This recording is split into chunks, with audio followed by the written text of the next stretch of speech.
예, 오늘 요한복음 21장 15절 말씀부터 보겠습니다. 어, 저희가 조반 먹은 후에 예수께서 시몬 베드로에게 이르시되 요한의 아들 시몬아 네가 이 사람들보다 나를 더 사랑하느냐 하시니 가로되 주여 그러하오이다. 내가 주를 사랑하는 줄 주께서 아시나이다. 가라사대 내 어린 양을 먹이라. 되어 있습니다. 저희가 조반 먹은 후에 이렇게 되어 있습니다. 예수님이 부활하신 다음에 세 번째 나타나셨죠. 음 인제 그 이 베드로와 제자들이 함께 "물고기 잡으러 가자." 해서 물고기 잡고 있었는데 주님이 나타나셔 가지고 예 그 "배 오른편에 그물을 던져라." 했을 때 물고기가 많아서 그물을 들 수 없을 정도로 예 물고기를 잡았습니다. 첫 번째 물고기를 잡았을 때는 이 예수님을 처음 만났을 때는 "거물이 찢어졌다." 이렇게 표현합니다. 물고기가 너무 많아서 거물이 찢어졌다. 근데 21장 6 절에 보면은 "고기가 많아 그물을 들 수 없다." 그리고 8 절에 보면 "고기 든 그물을 끌어왔다." 11 절에 보면은 "가득히 찬 고기가 100신 3마리다." 자, 그러니까 이 거물 이야기가 나오잖아요, 거물. 어 근데 첫 번째는 거물이 찢어졌다. 근데 인제 부활하신 이후에 주님을 만난 이후에는 거물이 찢어지지 않죠. 이 거물이 또 교회를 상징한다고도 볼 수가 있어요. 십자가를 거치지 않은 상태에서는 물고기는 많이 잡아도 이 거물이 찢어져서 물고기가 다 빠져나간다. 근데 부활하신 이후에 부활하신 주님을 인제 만난 상태에서 물고기를 잡으니까 그물이 안 찢어지니까 잡은 물고기 다 취할 수가 있는 거죠. 그래서 그물이 안 찢어지니까 물고기를 헤아려 보니까 100신 3마리 정확하게 한 마리도 놓치지 않고 잡은 물고기를 다 취할 수 있게 되는 거죠. 그래서 여기서 보면은 아주 중요한 표현이 있습니다. "그물이 찢어지지 아니하였더라." 이 누가복음 5장 6 절에 보면은 "그물이 찢어지는지라." 이렇게 되어 있습니다. 이거 아주 중요한 표현이죠. "그물이 찢어지지 않았다." 하는 것은 이제는 교회가 찢어지지 않는 교회가 됐다 이 말이에요. 찢어지지 않는 교회. 그래서 영혼들이 오면은 다 연합할 수 있는 교회가 됐다. 어 그러니까 그리스도의 몸으로 온전하게 연합되고 건축되는 교회가 만들어질 수 있게 됐다라는 것입니다. 굉장히 중요한 내용입니다. 자, 그러니까 찢어지지 않는 교회. 예. 어떤 문제가 생겨도 찢어지지 않는 교회. 형제 자매가 찢어지지 않는. 찢어지지 않으려면은 아 우리가 뭐 바벨탑을 쌓을 때는 벽돌과 역청으로 바벨탑을 쌓았는데 결국은 무너졌죠. 다 찢어졌잖아요. 근데 방주는 조각목과 역청으로 했는데 물이 들어오지 않았다. 그 방주가 교회를 또 상징하거든요. 물이 들어오지 않는 교회. 예. 그 죽음이 들어오지 않는 교회. 그래서 죽음을 이기는 교회. 죽음 가운데 있지만은 사망, 즉 바다가 사망이잖아요. 사망 가운데 있지만은 사망이 들어오지 않는 교회가 이게 방주입니다. 그래서 여기서 찢어지지 않는 거물, 이것은 어 이 성령이 운행하시고 그리스도가 머리 되신 교회입니다. 예. 그러니까 교회가 이 은혜의 관계, 사랑의 관계로 거물처럼 이렇게 엮어진 거죠. 형제와 형제가 엮어지면 거물이 되는 거죠.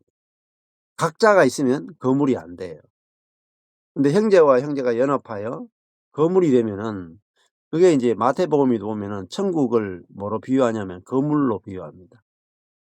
예, 그물로 고기를 잡는 거하고 낚시로 고기를 잡는 게 차원이 다르죠. 낚시는 한 마리씩 잡는 것이고 그물은요 한꺼번에 잡는 것입니다. 예. 근데 게임이 안 됩니다, 게임이. 음. 그 어부들은 나가면은 낚시하지 않죠. 그물 들고 나가서 물고기를 한꺼번에 다 잡습니다. 자, 그러니까 우리가 개인이 복음을 전하고 개인이 전도해서 사람을 추수하는 거하고 교회가 전도하고 교회가 추수하는 것은 완전히 다른 차원이라는 것입니다. 자, 그래서 야, 이 거물 전도, 이거는 바로 교회가 전도하는 것입니다. 교회의 전도라는 것은 교회는 형제가 연합하여 찢어지지 않는 관계, 예, 그 관계가 있을 때 많은 영혼들을 추수하게 된다는 걸 보여주고 있습니다. 그럼 교회가 왜 빨리 성장 안 하는가 하면요, 거물이 안 되기 때문이에요. 관계가 다 찢어져 있기 때문에 그렇습니다. 근데 사랑으로 엮어진 관계, 사랑으로 짜여진 관계, 생명으로 짜여진 관계가 있으면 수많은 영혼들이 한꺼번에 그 짜여진 관계를 보고 들어오게 돼 있다는 것입니다. 이 예루살렘 교회도 보면은 그들이 어 사랑으로 짜여져서 거물처럼 촘촘하게 짜여지니까 한 번에 전도하니까 5천 명씩 막 들어왔다 이거예요. 이런 일들이 무엇을 보고 오느냐면은 그 찢어지지 않는 거물을 보고 오는 것입니다. 예. 그러니까 교회가 연합하는 것이 굉장히 중요하다는 것입니다, 연합. 근데 그 연합은 인위적으로 연합이 되는 게 아니고 반드시 그 사랑으로만 연합되는 거죠, 사랑. 어. 그 고린도전서 13 장에 나오는 그 사랑, 그 사랑은 이제 빨간색 사랑입니다, 빨간색.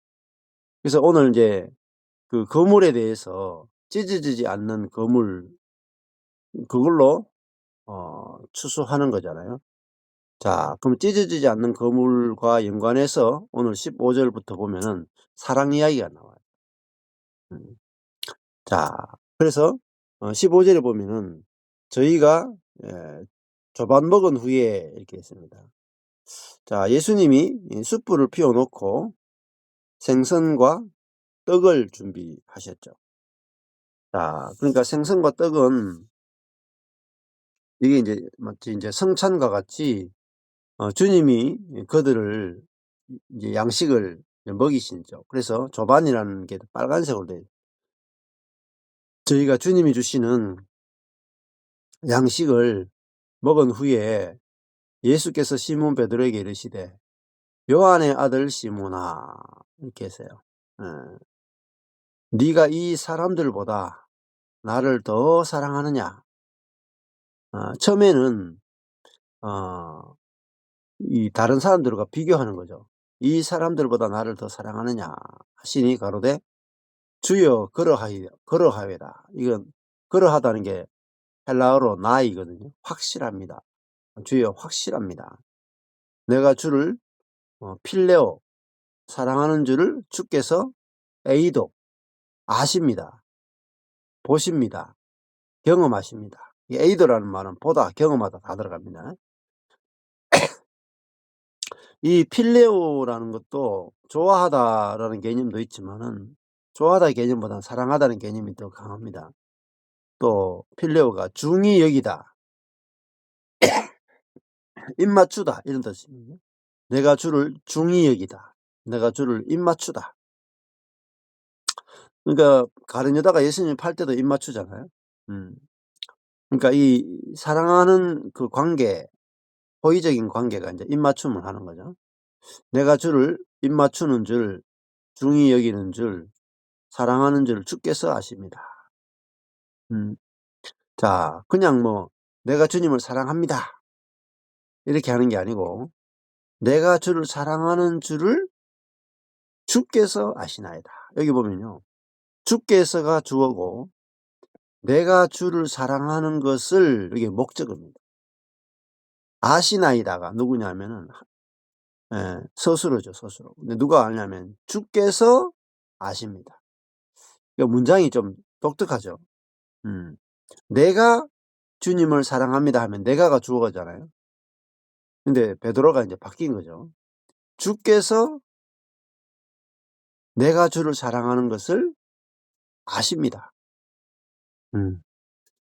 자, 그렇게 인제 표현을 하는 것입니다. 자, 가라사대 예수님이 대답하시되 "내 어린 양을 먹이라." 어린 양을 먹이라. 먹이다가 보스코예요, 보스코. 치다 같은 뜻인데 먹이다, 치다. 자, 그러니까 음 예수님이 그 베드로에게 이제 예수님이 부활 승천하시니까 인제 그 예수님을 찾아왔던 많은 양들이 있잖아요. 영혼들이 있잖아요. 그 영혼을 이제 베드로에게 맡기시는 거죠. 그러니까 언제 맡기냐. 베드로가 그 베드로와 주님과의 관계가 사랑의 관계가 확실해졌을 때 그 어린 양을 먹일 수 있게 되는 것입니다. 어. 자, 그러니까 베드로와 주님과의 관계가 사랑의 관계가 확실하지 않으면은 그 어린 양을 먹일 게 없다 이 말이에요. 뭘 먹이겠어요? 예. 그 사랑을 먹이는 거잖아요, 사랑. 우리 영혼을 돌본다, 영혼을 먹인다 하는 것은 뭐 사역하거나 설교하거나 물론 그런 것도 있죠. 근데 결국은 어린 양을 먹인다라는 것은 목자가 어린 양을 돌본다, 먹인다, 목양한다, 예, 지킨다. 그런 뭐 생명을 걸고 지키는 거잖아요. 음. 자, 이 보스코는 이제 먹이다, 치다 이런 개념이고 그다음에 16 절에 보면은 다시 또 "내 양을 치라." 이렇게 되는데 저기서 치다라는 헬라어 단어는 포이마이노예요, 포이마이노. 그리고 17 절에 끝에 "내 양을 먹이다." 할 때 보스코입니다. 예, 그러니까 같은 단어예요. 자, 15 절, 17 절에는 먹이다가 보스코, 먹이다, 치다라는 단어고 16 절에 "내 양을 치다라." 할 때는 포이마이노예요. 요거는 양을 치다, 돌보다, 지키다. 쪼끔 더 의미가 조금 더 넓습니다. 자, 그러니까 예수님이 베드로에게 양을 하는 것은 이게 인제 그 목양에 대한 부르심이잖아요. 근데 사역은 결국은 이 주님과의 사랑이 전제가 돼야 이게 된다는 것입니다. 어. 주님이 나를 얼마나 사랑하시는가, 또 내가 주님을 얼마나 사랑하는가, 이 관계가 전제되지 않고 양을 먹일 수가 없다는 거죠. 예. 그러니까 목회하는 것은 결국은 사랑하는 거죠. 음. 뭐 얼마나 큰 대형 교회를 목회하느냐, 얼마나 성도 숫자가 많으냐, 그게 중요한 게 아니고 설교를 얼마나 잘하느냐, 기도를 얼마나 잘하느냐, 은사가 얼마나 많으냐, 제자 양육을 얼마나 많이 하느냐, 그게 아니고 어 이 주님과 사랑의 관계 안에서 그 어린 양을 목자는 이제 양을 위해서 목숨을 버린다 그러잖아요. 그게 목양이잖아요, 목양. 그래서 예수님이 베드로를 위해서 자기 목숨을 버린 것처럼 베드로가 그 성도를 위해서 목숨을 버릴 수 있는 그 사랑이 나오지 않으면은 그 어린 양을 먹이는 게 아니죠. 예. 이제 이게 목양하고 어 그 목축하고는 좀 다른 것 같아요. 그러니까 인제 제가 그 안동에 가본 적이 있는데 그때 인제 소를 먹이는 분이 있더라고요. 그래서 만나가 이야기를 들어보니까 아 그 볏짚이나 이런 풀을 주지 않아요. 그러니까 송아지가 태어나면은 볏짚도 물론 주지만은 그 동물성 사료를 줘요, 동물성. 소가 풀을 먹어야 되는데 소가 동물성 사료를 먹습니다. 그러면요, 한 3 개월 만에 막 몸집이 확 불어나고 뼈도 막 커지고 몸도 막 확 커져요. 음. 그리고 많이 움직이게 하지 않아요. 그래 가지고 이 몸에 기름기가 쫙 지방이 확 배이도록. 그래 가지고 딱 도살하면은 그 여기에 마블링이 쫙 기름기 쫙 나온다. 근데 그 소를 키우는 한우를 키우는 그 사람이 얼마나 그 풀만 주는 게 아니라 심지어 동물성 사료까지 비싼 사료까지 막 먹인다 이 말이에요. 근데 그렇게 소를 잘 돈을 들여 가지고 막 열심히 먹이고 막 돌보고 하는 이유가 뭐냐면은 마지막 이유가 소 팔기 위해서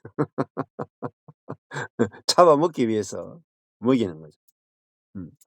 그러니까 내가 죽었다가 없이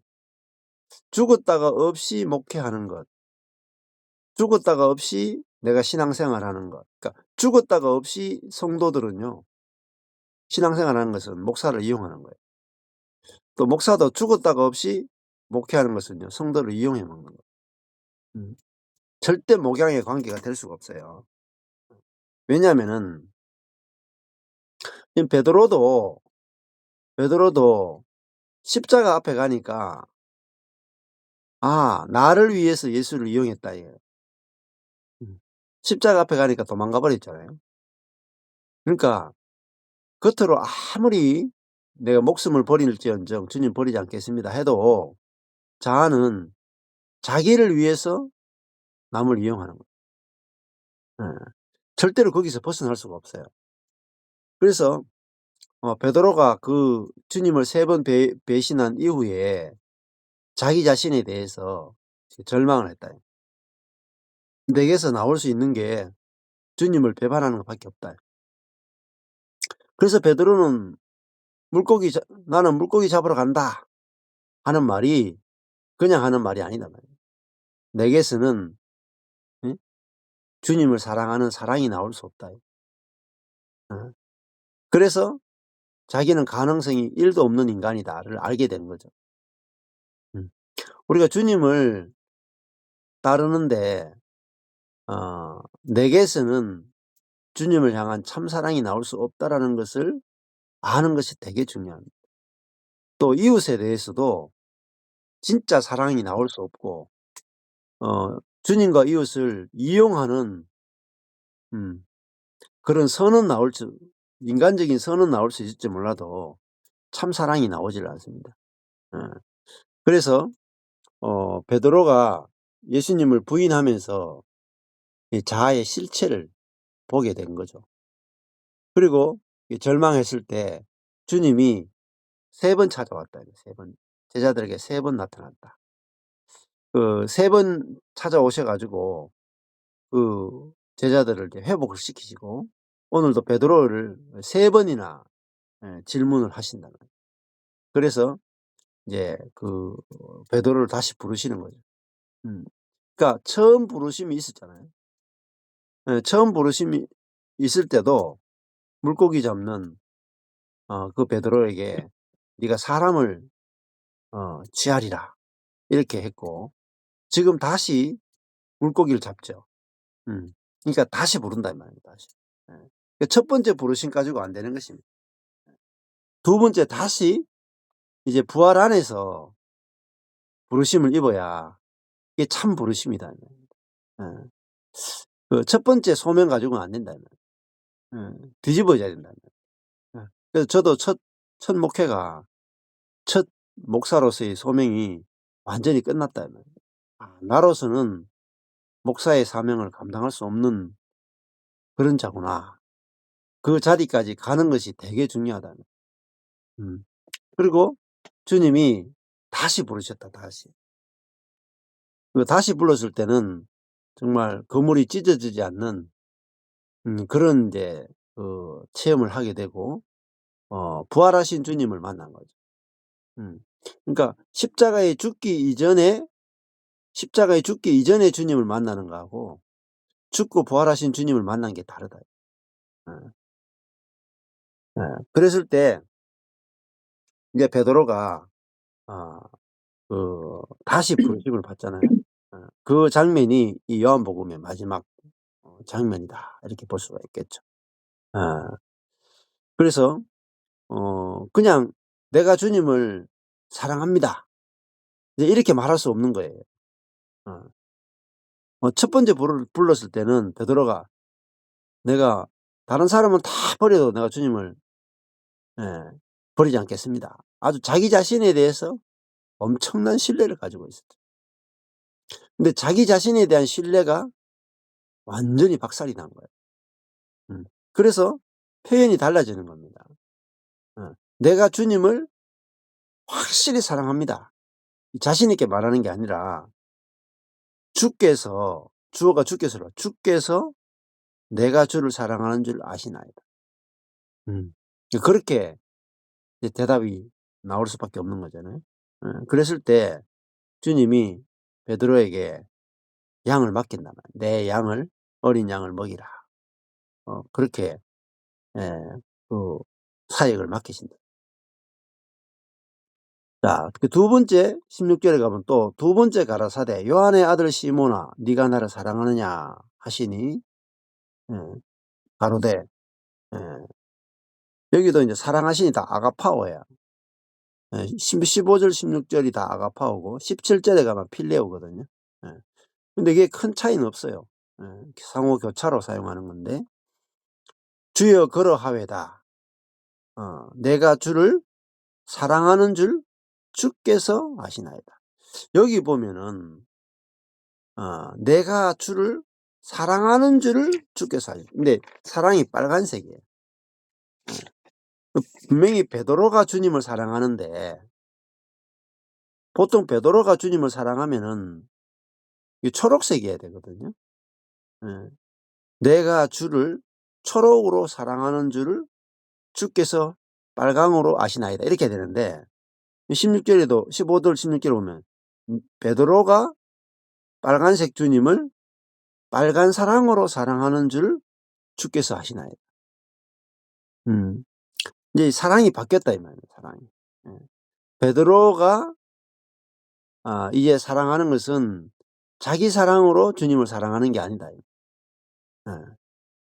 인제 그 주님의 사랑으로 주님을 사랑하는 거예요. 예.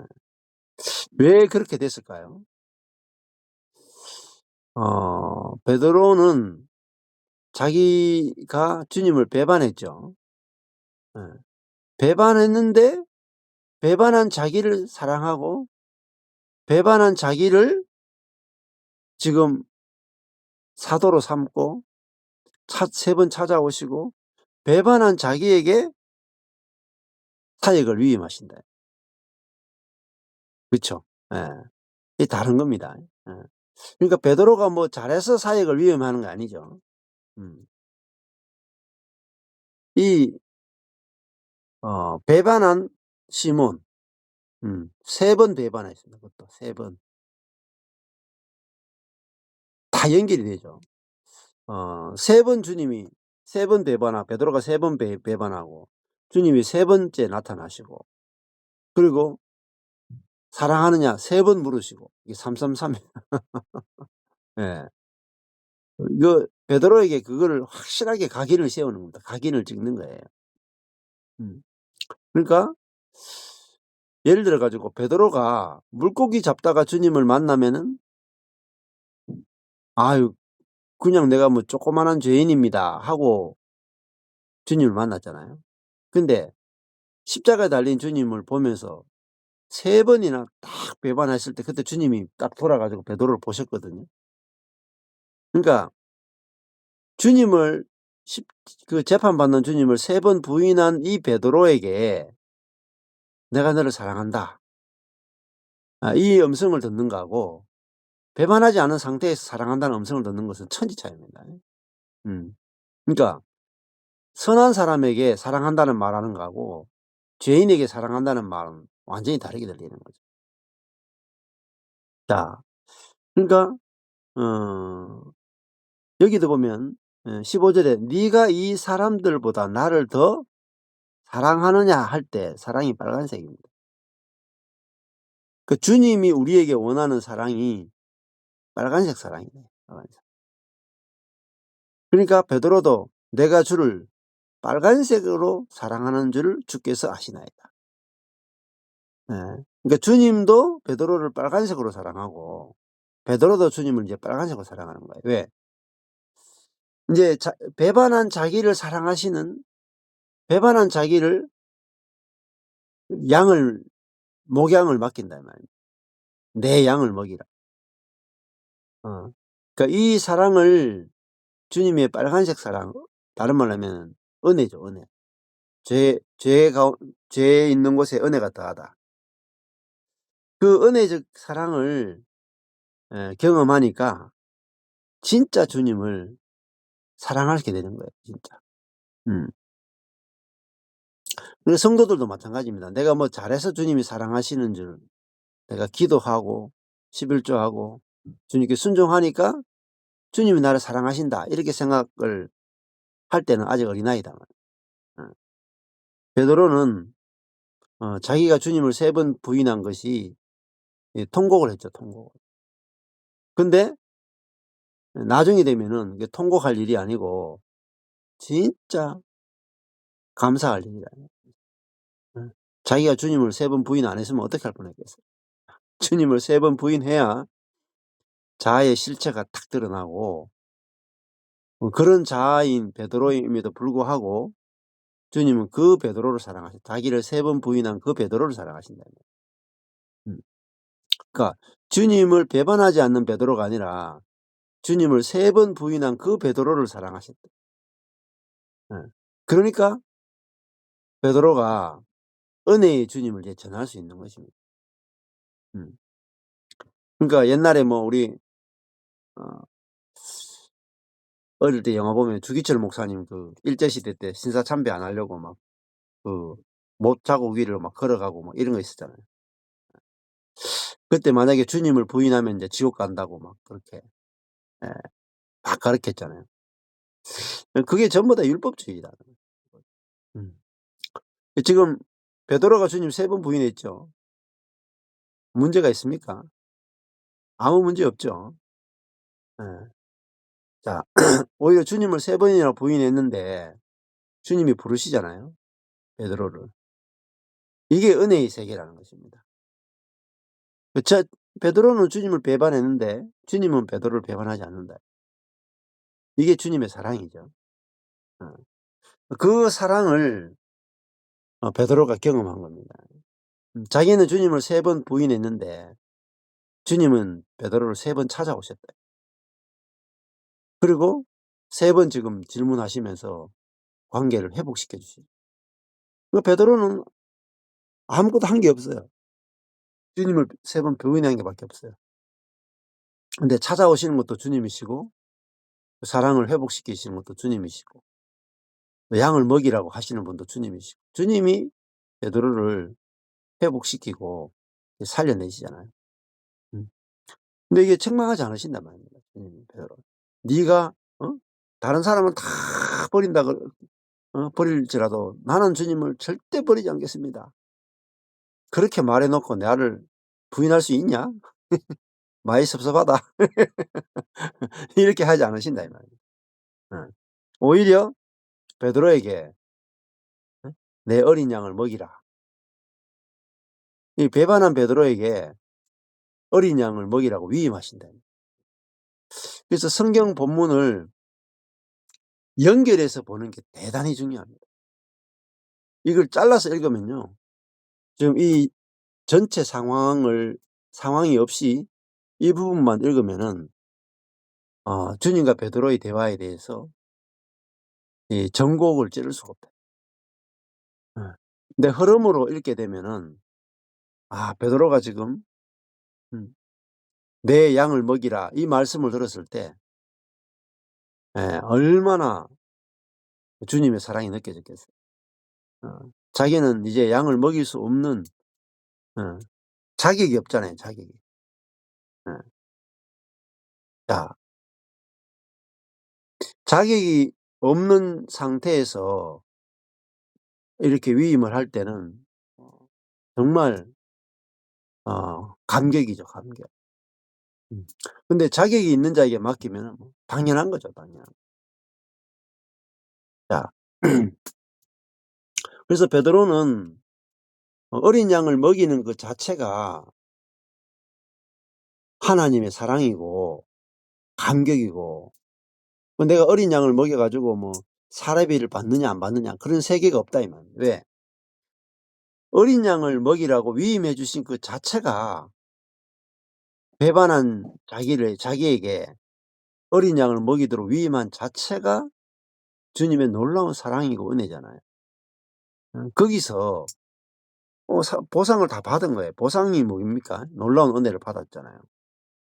그런데 그냥 우리가 목회를 하게 되면은 '야, 내가 성도들을 이만큼 섬겼는데 성도들이 나한테 어떻게 스승의 날에 전화 한 통 안 하냐.' 굉장히 섭섭할 수 있습니다. 저도 이번에 스승의 날에 별로 그렇게 전화가 없더라고요. 제가 바빠서 어 바쁘다는 거 알아서 그런지 몰라도 뭐 기억하는 사람이 한두 명 있었는가? 그렇게 합니다. 만약에 뭐 어 대접받고자 하는 마음이 있으면은 섭섭하지 않겠어요? 자, 근데 내가 자격이 없는 자인데 목사로 불러 주셨다.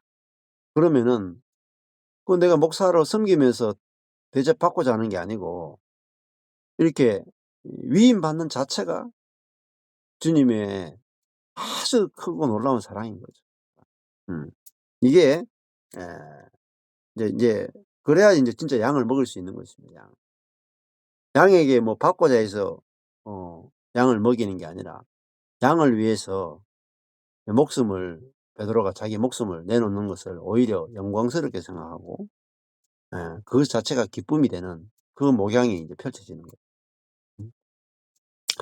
자, 그래서 이 전혀 자격이 없는 이 베드로에게 목양을 맡기시고 그리고 이 예루살렘 교회 전체를 맡기신 이 주님의 위임이 정말 은혜라고 볼 수 있죠. 세 번째 17 절에도 보면은 세 번째 가라사대 "요한의 아들 시몬아, 네가 나를 사랑하느냐." 이게 필레오라는 단어예요. 주께서 세 번째 "네가 나를 사랑하느냐." 하심으로, 예, 세 번이나 물으니까 베드로가 인제 예 근심하여 가로되, 자꾸 물으니까 예 근심이 됐단 말입니다. 음. 그런데 "주여 모든 것을 아시오매." 자기 자신에 대해서는 뭐 이렇게 신뢰할 수 없다. 근데 이제는 "주여 모든 것을 당신이 모든 것을 아십니다." 내가 주를 사랑하는 줄을, 이게 목적어죠. 예. 근데 원래 이제 번역하면 이런 거죠. "주께서 아시나이다. 내가 주를 사랑하는 줄." 이 핵심은요. "주께서 아시나이다." 주께서 아시나이다. 음. 지금 "내가 주를 사랑한다." 이게 핵심이 아니고 "주께서 아시나이다." 핵심. 예. 그래서 "주께서 아시나이다. 주께서 아시나이다. 주께서 아시나이다." 예. 전부 다 사랑이 다 빨간색이에요. 음. 자, 아시나이다 했는데 첫 번째 15, 16 절에 아시나이도 에이도예요. 그리고 17 절에 아시나이는 기노스코입니다. 어. 자, 여기도 17 절에 모든 것을 아시오매, 여기도 에이도예요. 15 절에 주께서 아시나이다. 16 절에 주께서 아시나이다. 17 절에 모든 것을 아시오매, 이게 에이도예요. 근데 내가 주를 사랑하는 주께서 아시나이다 할 때 기노스코예요. 17 절에 시몬아 네가 나를 사랑하느냐 할 때 필레오고, 제일 끝에 주께서 아시나이다 할 때 기노스코. 기노스코는 이해하다 이렇게도 볼 수 있는데, 예, 이 정말 야다, 히브리어로 보면 야다라는 개념하고 비슷합니다. 자, 어 이 결국은 이제 베드로가 하는 말이 예 주님이 아십니다. "주여 모든 것을 아시오매." 이 시작이 "주님이 아시오매. 주님이 아시나이다." 이렇게 인제 이야기가 끝나요.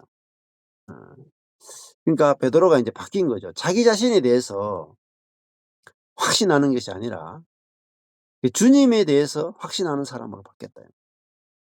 어 그래서 이 예 자기가 주님을 배반했을 때는 '아 내 인생이 끝났구나.' 이렇게 생각했을 거예요 분명히. 닭이 3번 울 때 주님을 딱 3번 부인하는데 주님이 딱 뒤를 돌아보면서 베드로와 눈이 딱 맞았단 말이에요.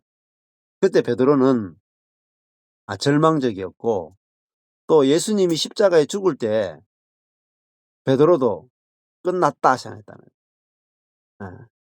뭐 거의 2번 죽은 거죠. 예.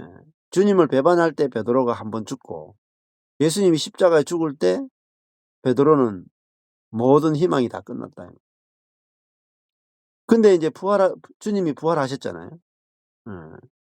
주님이 부활한 주님을 봤는데도 베드로는 부활한 주님 만난 게 별로 의미가 없어요. 예. 이게 잘 아셔야 돼요. 예. 예수님의 부활로는 문제가 해결 안 됩니다. 어디까지 가야 되냐. 나도 함께 부활해야 돼. 예수님의 부활을 본 베드로는 고기 잡으러 갔습니다. 그 말은 주님은 부활해도 베드로는 부활 안 했다 이 말입니다. 그러면은 원점이에요, 원점. 너무너무 중요한 이야기입니다 지금. 음. 부활 복음이라고 이렇게 전하는 교회가 있잖아요. 그 "예수님의 죽음보다 부활이 더 중요하다." 뭐 그렇게 막 강조한다 이 말입니다. 근데 중요한 것은 주님의 죽음과 주님의 부활을 강조하지만은 나의 부활을 모른다 이 말이에요, 나의 부활.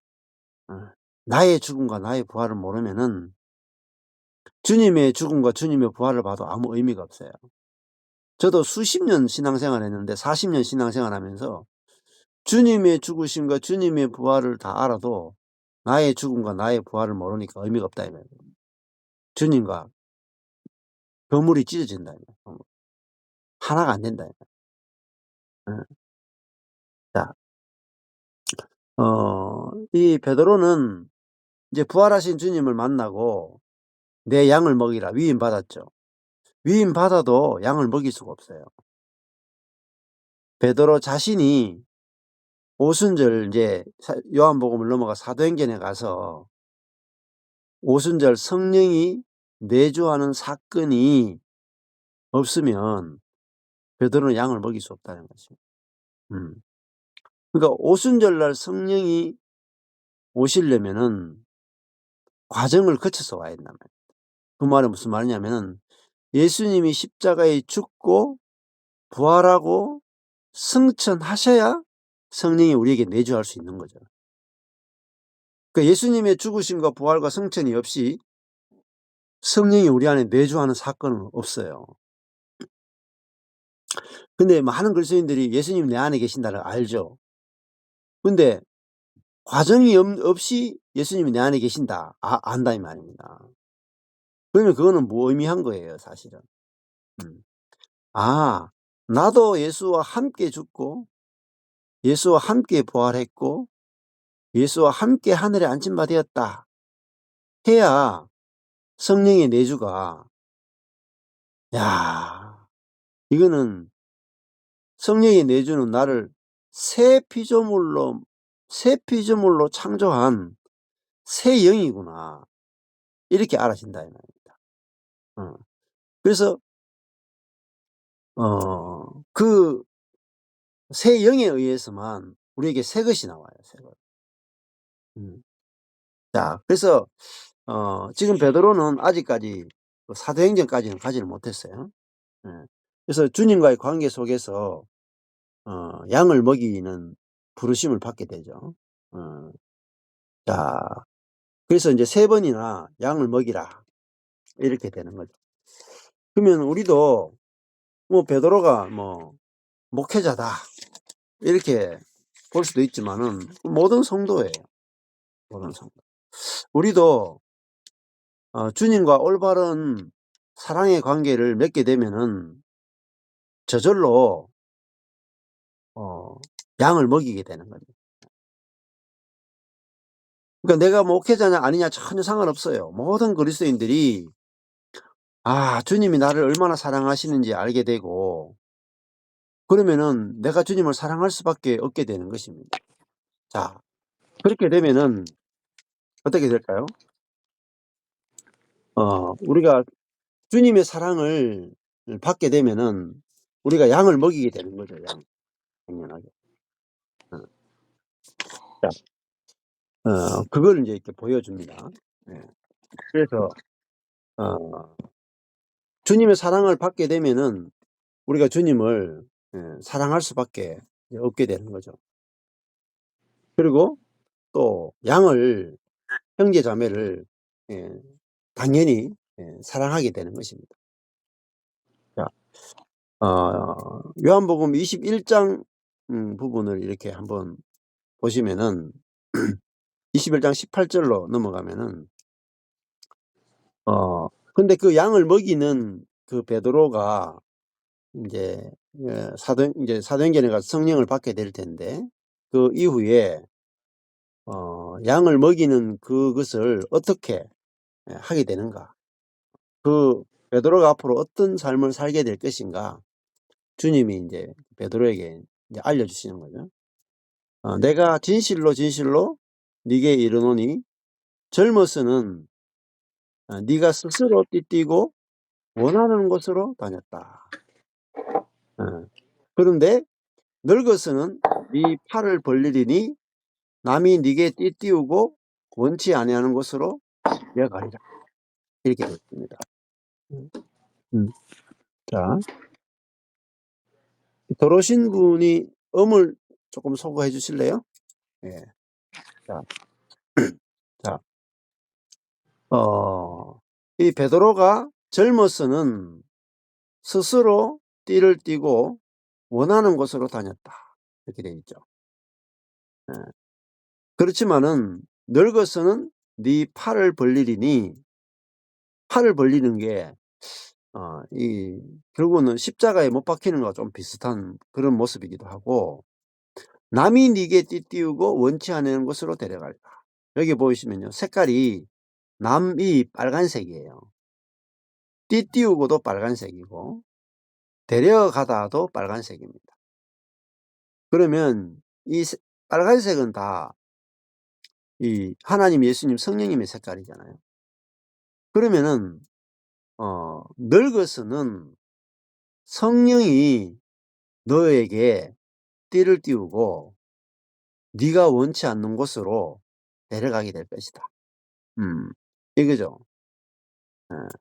그러니까 우리가 젊어서와 늙어서가 있잖아요. 젊어서는 우리가 자아로 살 때 이렇게도 볼 수 있을 것이고, 신앙이 어릴 때라고 볼 수 있을 것이고, 성령이 내주하기 전이라고 볼 수도 있을 것입니다. 그러니까 우리가 자아로 살 때는 내가 원하는 곳으로 다니죠. 내가 원하는 곳으로. 내가 원하는 대로 목회도 하고, 내가 원하는 대로 인생을 살고, 내가 원하는 대로 주님을 섬기기 원하고, 하여튼 모든 것이 내가 원하는 대로 하기를 원한다 이 말입니다. 그런데 늙어서는 하는 것은 이제는 성령이 내주하는 사건을 통해서 새로운 피조물이 된 상태죠. 그때는 우리가 내 팔을 벌리고 성령이 나를 띠를 띄워 가지고 나를 데려간다 이 말입니다. 원치 않는 곳으로 데려간다. 자, 근데 원치 않는 곳으로 데려가는 게 좋은 겁니다. 원치 않는 곳으로. 네. 자, 그러니까 성령이 스승이 되시고 성령이 주인 되셔서 우리를 끌고 가면서 복음을 전하게 하실 거란 말입니다. 양을 치고 양을 돌보게 하실 거란 말이죠. 네. 그러니까 생각해 보십시오. 원하는 곳으로 다니는 게 좋습니까? 원치 않는 곳으로 가는 게 좋습니까? 예. 원하는 곳으로 가는 게 좋지 않아요. 어. 원치 아니하는 곳으로 가는 게 좋은 거란 말입니다. 어.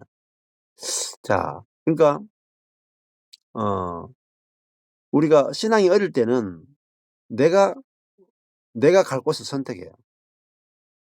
"네가 대형 교회 목회할래? 시골 교회 목회할래?" 하면은 당연히 대형 교회죠. 예. 원하는 곳으로 목회한다 이 말입니다. 내가 다 선택해요. "아 이거 아주 시골 교회 부목사 할래? 저 큰 교회 부목사 할래?" 하면 당연히 큰 교회 목회를 하지만은 내가 원하는 대로 목회하기를 원했다 이 말이에요. 예. 근데 잡은 것이 하나도 없다 이 말이에요. 건물이 다 찢어진다. 예.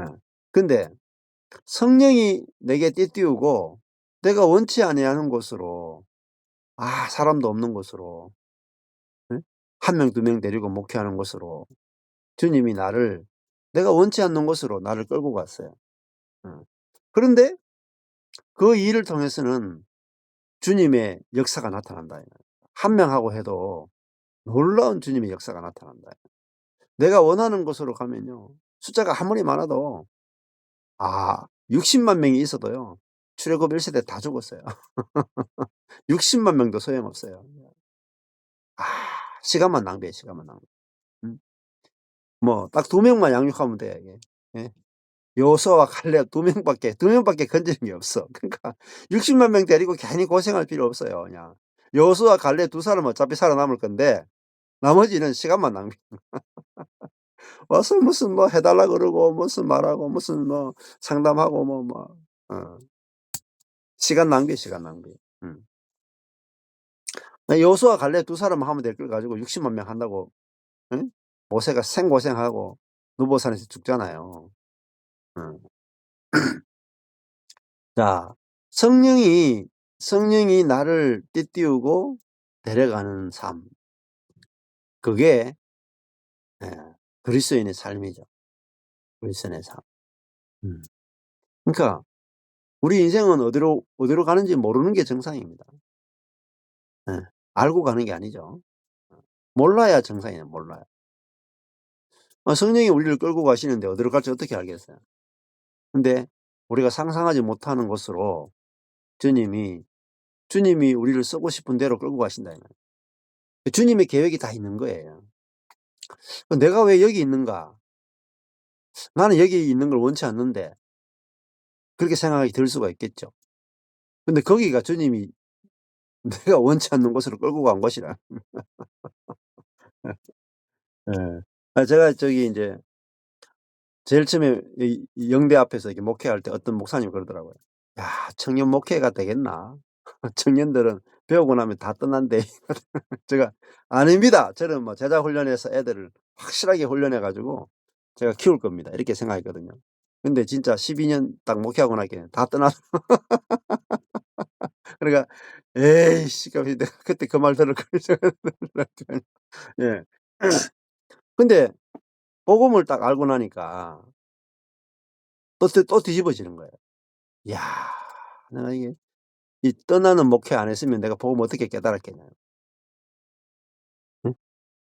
내가 성도들이 떠나지 않고 고스란히 남아 있는 목회했으면은 이 복음을 어떻게 만났겠어요. 응? 이런 목회를 어떻게 했겠어요. 예. 그러니까 내가 원하는 대로 된다고 인생이 좋은 게 아니다 말입니다. 내가 원하는 대로 인생이 펼쳐진다고 행복한 게 아니고, 성령이 원하는 대로 끌고 가야 그게 진짜 만족이 되고, 그게 우리 인생에 목마름이 없다 이 말이에요. 어. 그래서 베드로는 젊어서는 자기가 원하는 대로 다녔지만은 이제는 오순절 성령이 임하고 나서부터는 자기가 원하는 대로 못 살아요. 근데 자기가 원하는 삶보다 성령에 의해서 끌려가는 삶이 수억 배 놀라운 삶을 살았습니다. 수억 배 정말. 음. 그러니까 원치 않는 곳으로 끌려가야 돼. 원치 않는 곳으로. 그래서 성경을 보면은 "성령을 좇아 행하라." 합니다. 성령을 좇아. 로마서도 그렇고 "성령을 좇아 행하라." 하는 것은요, 성령을 따라가라 말이에요. 성령을 따라가라. 성령이 나를 끌고 가는 대로 끌려가라 이 말입니다. 끌려가는데 내가 선택하는 것보다 더 놀라운 일들이 다 벌어져요. 저도 지금 막 끌려다녀요, 끌려. 제가 뭐 선택하는 게 거의 없어요. 뭐 알아야 선택을 하죠. 어디 가서 좋은 일이 생길지 어떻게 알겠어요. 근데 주님이 끌고 가는 대로 끌려가는데 끌려다니다 보니까 정말, 정말 주님이 예비해 놓으신 놀라운 일들이 펼쳐지는 거예요. 아마 여기 김도수 선교사님도 뭐 제자를 찾아 가지고 뭐 전국을 돌다가 '아이고 실패했다.' 하고 마지막에 온 곳이 저희 예배당 앞에 딱 예 와 가지고 교차를 만나게 됐잖아요. 예. 그러니까 그래서 저도 인제 복음을 어 그 알게 된 다음부터는 진짜 주님이 제가 생각하는 대로 일이 펼쳐지지 않더라고요. 예. 복음을 알고 난 이후부터 성도들이 다 나가고요. 교회가 완전히 새로 시작되고 목회도 완전히 달라지고. 그러니까 주님의 생각은요 사람의 생각과 다릅니다. 음. 그래서 주님의 생각은 사람의 생각보다 훨씬 더 큽니다. 음. 그래서 성령이 내가 원치 않는 곳으로 끌고 가는 것이 가장 행복한 것이고 이것이 그리스도인의 삶의 진수라는 것입니다 진짜. 예. 그래서 끌려가시면 돼요. 예. 예. 이번에도 이제 제주도에서 그거 이야기했는데 그 멍에를 먼다. 그때 멍에 이게 멍에가 이렇게 생겼거든요 이렇게. 예. 기역자로 이렇게 생겼어요. 그럼 여기 한 마리 말이 끌고 여기 한 마리 말을 끌거든요. 그럼 여기는 큰 숫소가 있고 여기는 조그마한 이 여린 암소가 있습니다. 그러면 둘 다 이렇게 같이 끄는 게 아니고 숫소가 이렇게 멍에를 끌어요. 그러면 암소가 옆에 가면서 룰루랄라 노래 부르면서 간다 이거예요. 이 암소가 하는 일은 힘쓰는 일이 아니고 이렇게 숫소를 핥아주는 거예요. "아이고 수고한다." 그러면서 핥아주는 거예요. 그러면은 이 암소는 숫소가 일하면서 가는데 옆에서 노래 부르면서 따라가면 돼. 그런데 숫소가 일하면 막 그 땅이 콱콱 파져. 어. 그거지 같이 일하는 게 아니다 말입니다. 음. 어. 그래서 성령이 숫소고 우리가 암소거든요. 음. 그럼 우리는 성령님이 하시는 일을 보고 '야 성령님 잘하십니다. 놀랍습니다.'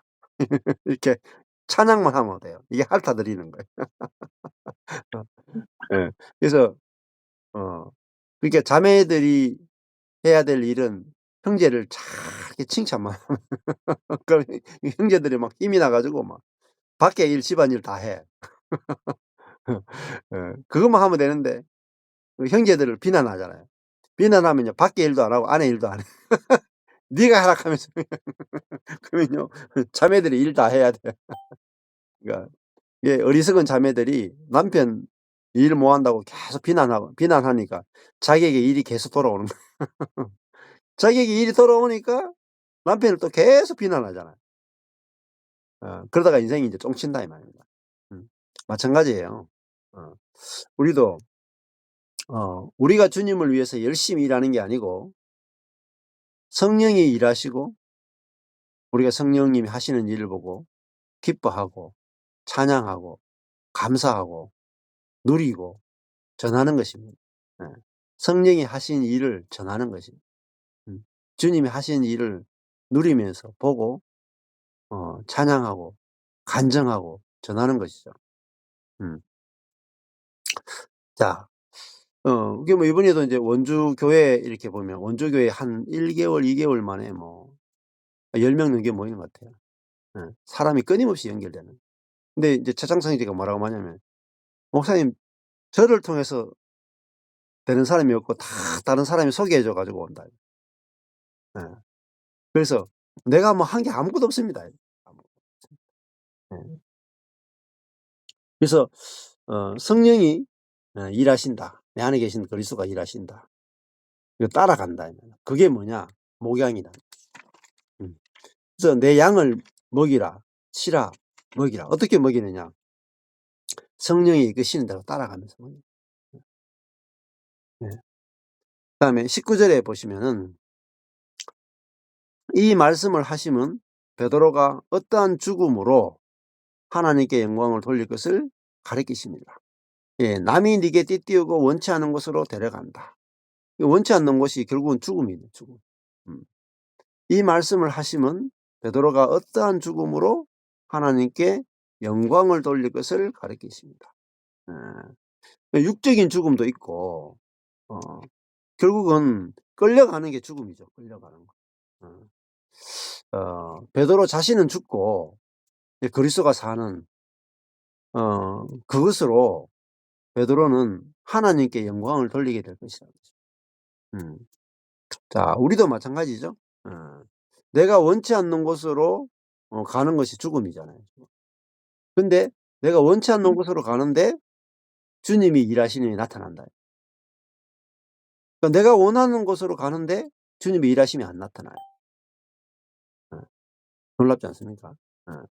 자, 내가 원치 않는 곳으로 가는데 그 성령이 나를 이끌고 가는 것이고, 거기서는 성령이 나타나고 그다음에 하나님께 영광을 돌리게 될 것이라는 것입니다. 이 말씀을 하시고 베드로에게 이르시되 나를 따르라 하시니, 나를 따르라 다시 부르시는 거죠. 나를 따르라. 처음에 베드로에게 나를 따르라 하신 주님이 베드로에게 다시 나를 따르라. 근데 나를 따르라가 무슨 뜻일까요? 나를 따르라. 단순히 그냥 따른다 이기보다는 예수님이 가신 길을 베드로가 가는 거예요. 예수님이 죽고 부활하고 승천하잖아요. 그게 주님이 가신 길이에요. 죽음과 부활과 승천이에요. 이게 주님을 따르는 겁니다. 그러니까 스승이 가는 길을 제자가 같이 가면 똑같은 일을 겪게 되는 거잖아요. 그러니까 베드로가 주님을 따른다는 것은 주님을 따르다가 그 십자가에서 토껴 버렸잖아요. 십자가에서 토끼면은 부활에 참여 안 되고요. 승천에 참여가 안 돼. 예. 근데 주님이 이제 네가 어떠한 죽음으로 하나님께 영광 돌린다. 그러니까 죽음을 따르라는 거야, 죽음. 그리스도와 함께 죽었으면은 함께 부활하고 함께 하늘에 안침바 되어서 이제 이기는 생명으로 살게 된다 이 말이야, 이게. 하늘에 안침받은 그 생명. 음. 예. 그러니까 하나님 보좌 우편에서 다스리는 거기에 참여가 되는 거잖아요. 그래서 주님을 따르라 하는 것은 주님이 가신 길을 같은 길을 가는 거예요. 죽음과 부활과 승천의 길. 그게 주님을 따르는 것입니다. 그래서 우리도 거기서 벗어나면은 내가 원하는 곳으로 가는 거잖아요. 죽음과 부활과 승천의 길에 우리가 있는 것이 주님이 원하는 길이고, 거기서 정말 우리가 주님께 영광을 돌리게 될 거라는 것입니다. 어, 자, 오늘 여기까지 하시면은 될 것 같아요. 나머지는 다음 주에 아마 다 끝내야 될 것 같아요. 다 하면은 양이 너무 많아 가지고 이렇게 하면 되겠습니다.